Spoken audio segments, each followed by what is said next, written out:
Welcome to a brand new episode of the Jampack Report today for February the 7th of 2020. Of course, my name is Samuel Adams and this is a daily gaming news podcast bringing you all of the news you need to know from around the industry. And if you enjoy the show, you like what you see or you hear, you can subscribe on podcast feeds or hit the subscribe button on YouTube to get the show delivered to you every single weekday. But we have plenty of news to dive into, from remasters coming from Activision all the way down to a brand new Crash Bandicoot game that you could be playing sooner than you think. Let's go ahead and dive into today's top gaming news. First off, several remasters and reimagined games are coming from Activision this year. Activision, who has seen great success with recent revivals in the Crash Bandicoot and Spyro the Dragon series, has revealed that it's working on even more remasters. The publisher was keen to point out in its Q4 fiscal year 2019 earnings call. Although specific franchises were not named, CFO Dennis Durkin said there are several remasters and reimagined games coming in 2020. These games will be announced closer to launch, and Durkin did not give any hints as to what they might be. A new Crash Bandicoot game is rumored to be in development, though the nature of this project is unclear. It may be the series' first original game in years featuring the character. And a Tony Hawk remake is also reportedly in the works. First and foremost, for those that are longtime fans of the channel, I love me some Tony Hawk, and I would love to see a remake of that, because technically it would be a third remake, if you will, because Pro Skater HD came out back on the Xbox 360, PS3, and PC. I 100%ed it and its DLC on Steam. Loved the game, but it was a bit janky. What I would love to see from Tony Hawk specifically is a remake from the ground up, fundamentally changing everything about the game except for the way it plays. I want modern graphics. I want the team at Activision to do what the team at Insomniac did to Ratchet & Clank back when the movie launched in, I think, 2016. That's the kind of treatment that I want the legendary Tony Hawk's Pro Skater 2 specifically to get. Now, will I be getting that kind of treatment? Absolutely not. I highly doubt any of that's going to happen, because music licenses are always a pain, and nobody wants to have a Tony Hawk game remade from the ground up without the soundtrack being available in its entirety. Of course, that's just my 2 cents on that one. But right now, nothing to say as far as what the games will actually be, but we probably won't have to wait too long, because if these remasters are in fact happening, these tend to leak a little bit early. And if they don't, it's a phenomenal surprise around E3 time, which is when I would expect we can see more about these games that are going to be launching by the end of the fiscal year. So, of course, on the heels of the success of Spyro and Crash coming back from the dead, we now have more games slated for release, and it makes perfect sense, because what better way to revitalize old IP than bringing back the original games to a newer generation, catering to the nostalgia-driven fan base, and on top of that, also tapping into a brand new audience that simply wasn't around whenever the originals did launch. Personally, looking forward to seeing what they have in store. However, moving on, we have some sales figures to talk about, because The Outer Worlds has shipped over 2 million units, significantly exceeding company expectations. The company announced, of course the company being Take-Two, during its Q3 call to investors, that The Outer Worlds has shipped over 2 million units to date, significantly exceeding the expectations. During its Q2 report in November, the company said the game had exceeded expectations but did not provide any figures. Released in late October on PC, PS4, and Xbox One, the game was slated to release for Switch in March, but worries over the coronavirus have caused the game to be delayed. We talked about this on yesterday's episode of the show. Take-Two said on the investors' call that the game will now release for Switch during its next fiscal year, which begins in April. So if you plan on picking up the game eventually for Switch, or are just getting started on any version of the game, you can give the guys at VG247 a visit, and they have a guide to get you through it. So number one, still disappointed the game is not coming to Switch until a later date, but hey, when you have an international plague, what you gonna do? However, The Outer Worlds shipping over 2 million units, very impressive to say the least, and my question is, I'm assuming this is units sold. Does this count digital and physical? That seems to add up, but additionally, how does Game Pass factor in here? Because I know a lot of people either signed up for Game Pass or access the game via Game Pass on Xbox, as well as Xbox Game Pass for PC. So that definitely does factor into the overall playability of the game for a lot of people, and on top of that, the interest as well, because if I can play a game for free with a subscription that I've got, you better believe I'm probably going to get in on that. That's why I played Outer Wilds. That's why I played a little bit of The Outer Worlds. You love to see it, but I'm curious as to how that impacts the numbers. However, it seems that these are pretty healthy figures, and I'm glad to see that the company behind the scenes, Take-Two, and of course the team at Obsidian, are happy with the results. Cannot wait to see the final Switch version of the game, because some screenshots leaked earlier this week, and boy, it's looking real bueno if it is in fact as good as those screenshots made it look on the mobile platform that could. However, moving on to talk more about Take-Two, because yesterday, or a couple of days ago, one of the two, we talked about Dan Houser leaving Rockstar Games, the company that he helped co-found with his brother Sam Houser. But Take-Two, the parent company, does not expect any other major departures at Rockstar, and it says that Sam Houser is committed to leading the studio. Take-Two is happy with how Rockstar has been operating and does not see Dan Houser's departure as having any effect on studio culture. A number of the questions Take-Two executives were asked following the reveal of the publisher's earnings for Q3 of fiscal year 2020 have been out of the recent high-profile departure of longtime Rockstar co-studio head Dan Houser. Dan co-founded Rockstar with his brother Sam, and the pair have been responsible for the narrative side of GTA and Red Dead Redemption. The news was so shocking it caused Take-Two's stock the next day to drop in value by about 6%, though it traded higher the following day. It dropped yet again following the earnings reveal by 9.6%. Addressing concerns from investors about how this might affect future Rockstar games, CEO Strauss Zelnick said that the studio's output has never been stronger and that Sam Houser will continue to lead the company like he has always done. Zelnick also reiterated that Dan Houser has been on an extended leave since last spring, meaning the core Rockstar team has already been in control for a while. Quote, so Dan Houser has been on an extended leave since early spring 2019. The company has been led since its founding by Sam Houser, who is the president of the company, and it is an extraordinary team effort, and Sam is a great player and coach, said Zelnick. The label has really never been stronger, where we are incredibly optimistic and excited. At the same time, we are grateful to Dan for his contributions, and we wish him well. Zelnick confirmed that he does not expect any other major departures at Rockstar, once again saying that Sam Houser is committed to the studio. I don't typically speak for other people, but I confidently can speak and say that Sam is highly committed to the organization. And Sam and I work very closely together, and it's an enormous pleasure to be able to be in business with Sam and the entire team at Rockstar, the CEO explained. Zelnick also dismissed the idea that Dan's departure could affect the studio's culture in any way, saying that Rockstar has been operating at peak performance over the past few months. Culturally, I've only seen ongoing improvements at Rockstar. Frankly, have only seen growth in engagement and innovation, added Zelnick. I frankly could not be more proud of how effectively that label is operating. I think this year has been one of the amazing strength. Dropping content on the same day for both Red Dead Online and GTA Online, and delivering content that set records in terms of engagement and player excitement and, incidentally, revenue and profitability. So things could not be better. Take-Two has not revealed what Rockstar's next project is going to be, other than the studio will continue to work on GTA Online and Red Dead Online. So I think this is kind of catering to the, higher ups in the ranks over there at Take-Two and at Rockstar. I think this is catering to the investors specifically as well, because this is somewhat damage control. That's kind of what they're doing here. That's what Zelnick specifically is doing here, because whenever you see the co-founder of a company step back, at a relatively young age, all things considered, you wonder if everything's okay on the inside of the company. And of course, there have been reports of crunch. It has been the subject of scrutiny over the past few years. But it seems that things are moving in the right direction. It seems that things are stable at the moment. But the departure of somebody who has been with the company for a very, very long time, over 20 years, is not something to take lightly. It can be very stressful for not only the executive team, but also the base grunt team as well, the developers that are out there in the field. You can definitely feel that kind of echo throughout the entire industry and throughout the entire company specifically as well.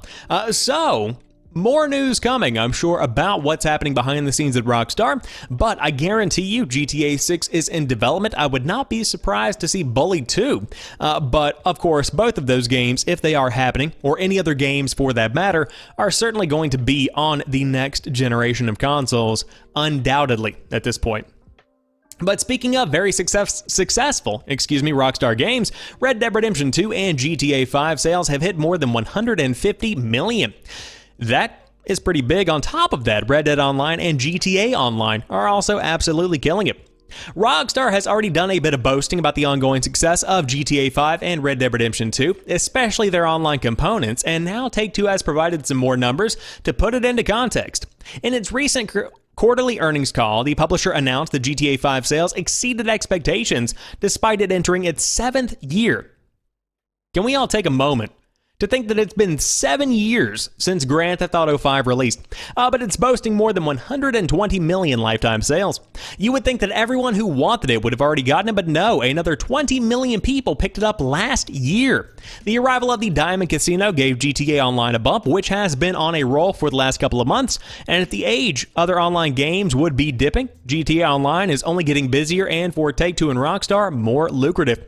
Red Dead Redemption 2 has a lot of catching up to do, but after its big PC launch, it now boasts more than 29 million sales, nearly doubling the sales of its predecessor. While Red Dead Online had a bumpy start when it launched on consoles, Rockstar has managed to hammer it in to something a lot more entertaining since then, with Take-Two saying it is, quote, gaining momentum. The Cowboys seem to be spending a lot, with microtransactions outperforming the publisher's expectations. And the Cowboy population is growing too, with a new record set in December and again in January. This is thanks to the Moonshiner update, which was no doubt helped by the game's first festive event and a multitude of freebies. Together, the combined sales figure is over 150 million, but things have not been as rosy across Take-Two. Despite the launch of Borderlands 3 and The Outer Worlds last year, quarterly revenue is down, while the announcement that Rockstar co-founder Dan Houser is leaving the company seemed to leave investors worried, with stock dipping. Take-Two CEO Strauss Zelnick said that Houser has been on leave since spring of last year and no other departures are planned, with Sam Houser staying on, as we just read in the other article.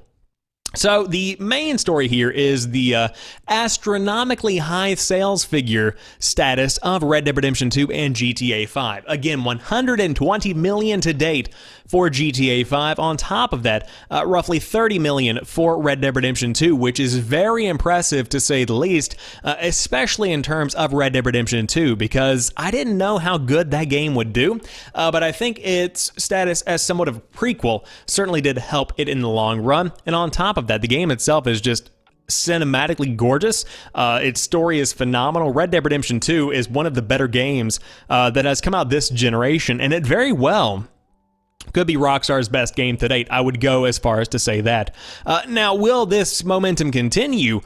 It very well could. I think that over the summer, as people begin to kind of focus more on the next generation, they might be more reluctant to buy new games, but they might be willing to buy games that they feel have a chance to continue on into the next generation. And I would be shocked if everything that was going on right now in GTA Online was completely abandoned and locked to the PlayStation 4 and the Xbox One. And the same could be said for Red Dead Redemption Online, or Red Dead Online, if you really want to get specific about it.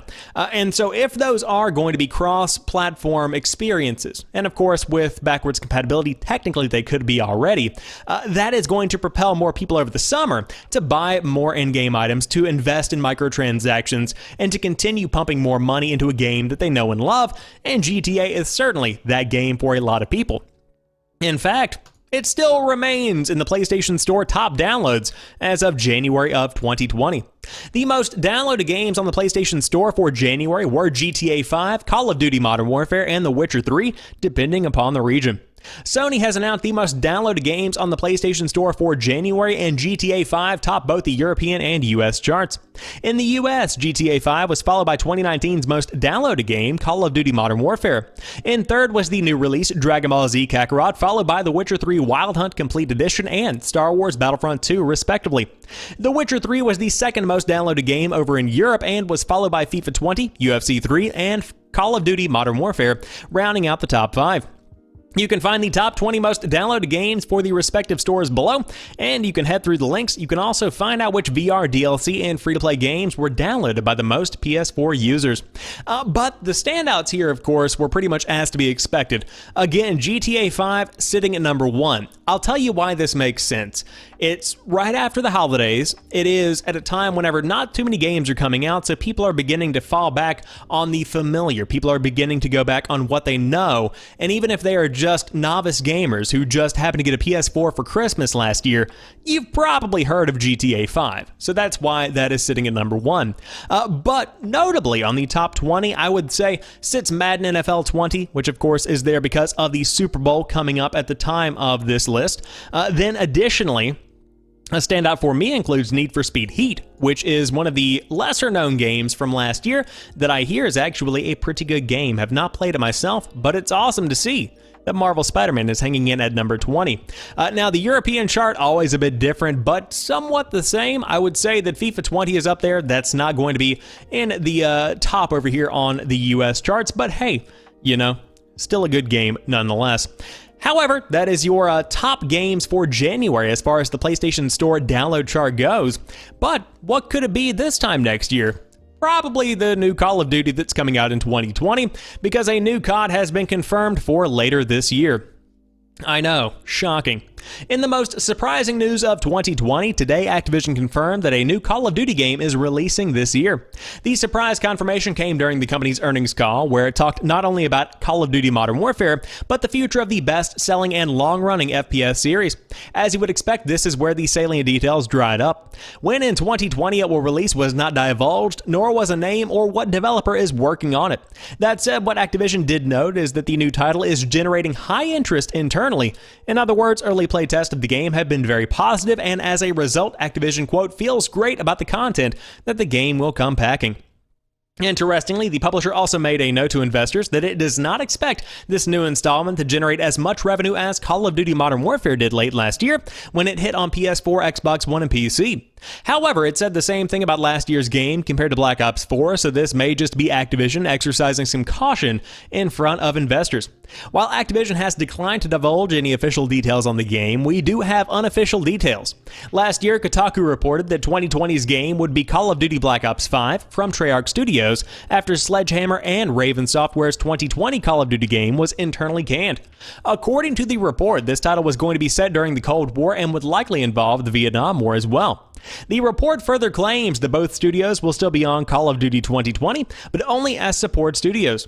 Meanwhile, it's understandable that within Treyarch there is some displeasure over the situation, as it will lead to a rushed product, which usually means crunching as well. That all said, for now, this is all unofficial information. Officially, all we know is a new Call of Duty game is releasing this year, presumably for PS4, Xbox One, PC, as well as next-gen consoles, the PS5 and the Xbox Series X. So where we're sitting at with this is I fully wholeheartedly believe, that if this was not a console launch year, you probably wouldn't be seeing a new Call of Duty. And I say this because Modern Warfare is doing so well right now that if Raven and Sledgehammer had run into issues with their co-developed game, it would have made sense if the PlayStation 5 and the Xbox Series X weren't coming out until 2021 to just forego doing a Call of Duty and invest additional manpower and time into the next big Call of Duty game. But that's not the case. This year you have to have something that is going to be a cross-generation title in the same way that we saw Call of Duty Ghost become a cross-generational title, and that continued for the next couple of Call of Duty games. But that's what I hate about annualized franchises, is that you have a couple of diamonds in the rough. I would consider 2019's Modern Warfare to be one of them, but overwhelmingly it seems like a lot of the games just can be rushed and can feel rushed, especially if they're trying to innovate too quickly, which is what we saw with stuff like Advanced Warfare back in the day. Now, one thing I do want to point out here is that I think that Call of Duty is going in the right direction with the model that they have with Modern Warfare. There is no season pass. There is the battle pass, but the content updates, the maps, the guns, they're all free and completely earnable in the game. You can buy shortcuts, but everything is completely earnable. I would love to see a Call of Duty Black Ops, not a Black Ops 5, just Call of Duty Black Ops that takes it back to the Vietnam War era and has this exact same kind of setup that we see with 2019's Modern Warfare. Just a small series reboot. That's what I would love to see. And I think a lot of other people would love to see that as well, because Black Ops remains my favorite Call of Duty of all time. I love that game. 2011 was... No, wait, hold on. 2010 was a good year. Black Ops was 2010, Modern Warfare 3 was 2011. I also loved that one. I'm a COD kid at heart, what can I say? But the final story of today's show, a brand new Crash Bandicoot game is happening, but it's a mobile endless runner. While there have been hints recently that a new Crash Bandicoot game is in the works, the next title in the series will be released for mobile. That is according to images and a description for the Crash Bandicoot mobile title, which appeared online before being pulled. The game is developed by King, Activision's mobile studio, and the images initially appeared on Facebook. And here you have it. There are the images as they can be seen. That is the app icon itself. There is the mobile image here, and it does look to be pretty much what you would expect from any kind of Temple Run-esque endless runner. You hate to see it, man. However, this title is a mobile runner according to a description of the game listed by Stormaven and dug up by Kotaku. According to the now pulled description, you will, quote, jump, slide, spin, and surf on Wumpa Island tracks. You will also collect as many Wumpas as possible and spin through crates for special rewards. There is more to it, obviously, so hit up the link and have a look at the full description, but since the information on the game is a leak, we are not sure of a release date. A new Crash game is rumored to be in development, and Activision said on its recent call to investors it has several remasters and reimagined games coming in 2020, as we talked about at the beginning of the show. So the question is, what do you define as reimagined if you are working at Activision? Because technically this could be a reimagined game, but I really hope you're not going to be that guy that calls this a reimagining, that calls this a release. Now, will it do pretty well? Probably, because it looks like it's a fairly polished endless runner version of Crash, but I think we all want a genuine Crash Bandicoot game, or at least the hardcore fans want a genuine Crash Bandicoot game on PS4, Xbox One, PC, whatever it might be. You would love to see a legitimate entry. But as for right now, we don't know exactly what this will be, but it is guaranteed that King is going to be releasing their new Crash Bandicoot game in the coming months. And I'm sure more info is now pretty much inevitably going to come out over the course of the next week or so.